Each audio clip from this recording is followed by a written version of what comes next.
Basic threat modeling for Bitcoin mining at home. Home mining is one of the best expressions of individual sovereignty available, but every retail mining operation carries a variety of risks that need to be accounted for and mitigated as much as possible.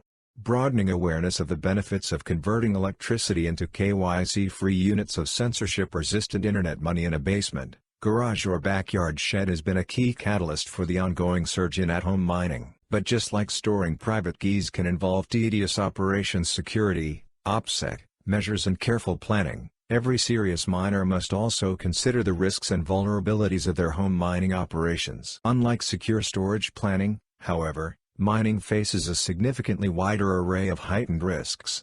Understanding these risks and modeling responses to prevent or react to attack scenarios is essential for long-term, at-home mining success. Home Bitcoin mining vulnerabilities. Theft is the most basic and obvious vulnerability to at-home Bitcoin miners. For starters, every mining operation regardless of scale involves at least one rather valuable piece of computing equipment, a Bitcoin ASIC miner, built with precious metals and specialized microchips that sells for anywhere from a few $100s to over $10,000 at current prices, depending on the model.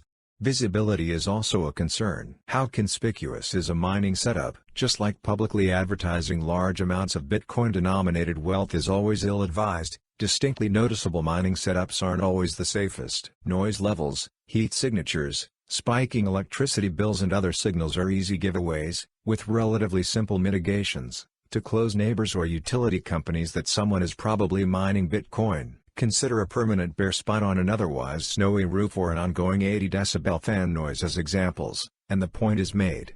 Custody is also a key consideration since miners are responsible for managing the security of each step and the flow of mining rewards from their pool accounts to cold storage. The list of potential vulnerabilities goes on, and not every mining operation faces the same types or degrees of risks, but every setup has risks. Beyond just acquiring hardware, transmitting power and building efficient airflows, modeling these risks is an essential part of every miner's planning. Threat model basics for home Bitcoin mining. So, what is a threat model? The term threat model is just a fancy way of expressing what someone is defending and who they're defending it from. And unlike a financial model, threat models are minimally mathematical and highly intuitive and deductive in assessing what risks exist and how to mitigate them.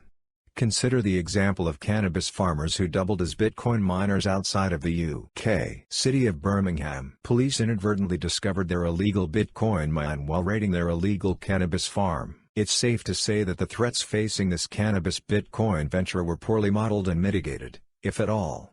For most technology companies, threat modeling usually involves code review and software changes. For most humans, day-to-day threat modeling is intuitive, which is why most people prefer well-lit walkways to dark alleys. For miners, the same sort of threat assessments affect a variety of software, firmware and hardware products.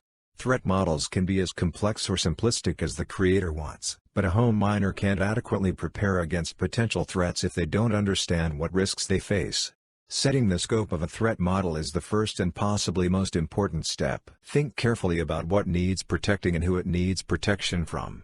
Friends and family, neighbors or unexpected visitors, targeted attacks. Of course, not every miner faces the same potential risks. Someone with two S9s in a suburban neighborhood deals with different risks than a landowner in the Midwest with a dozen S19s on 80 acres. But listing any possible attack scenario is key to setting the scope of the model. The key to making this list is simply asking, what could go wrong? Any answer gets added to the list. Focusing on pool accounts and payout withdrawals, for example. This aspect of a mining threat model would include pool account security and planning strategies and tools to account for vulnerabilities in password protection, two-factor authentication, payout address reuse, etc.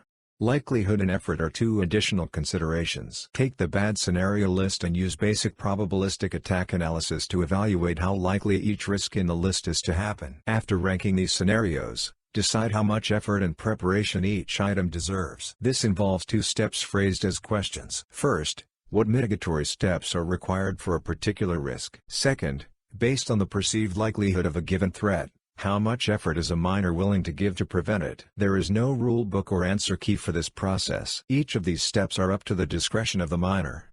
Let's build a threat model isn't usually the first thought a home miner has when planning their operation, but this extra OPSEC work can avoid serious problems in the future. And threat modeling really isn't that complex. But, like any other aspect of OPSEC, threat analysis is best thought of as an ongoing process that can always be adapted and refined, not a finished task.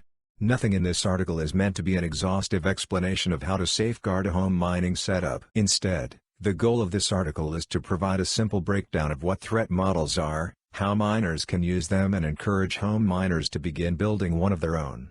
Continue reading about threat modeling and how to develop one for a mining operation with these resources.